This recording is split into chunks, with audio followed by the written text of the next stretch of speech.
செய்திகள் வாசிப்பவர் சிவாஜினி. செய்திகள் தொடர்கின்றன.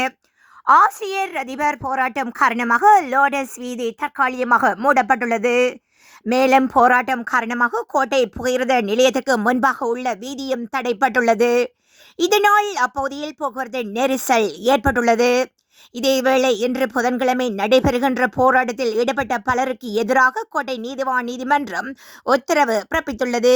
இதன்படி ஜோசப் ஸ்டாலின், மஹிந்த ஜெயசிங்க, அமல சத்ருவன், வாஸ் குணவர்த்தனா, உலப்பன சுமங்கல தேரர், மயூர சேனநாயக்க, ஜல்வல பனசேகர தேரர், புஞ்சிகட்டி மொஹான், பரசிங்க வீரசிங்க உள்ளிட்ட பல உறுப்பினர்களுக்கு இந்த உத்தரவு பிறப்பிக்கப்பட்டுள்ளது.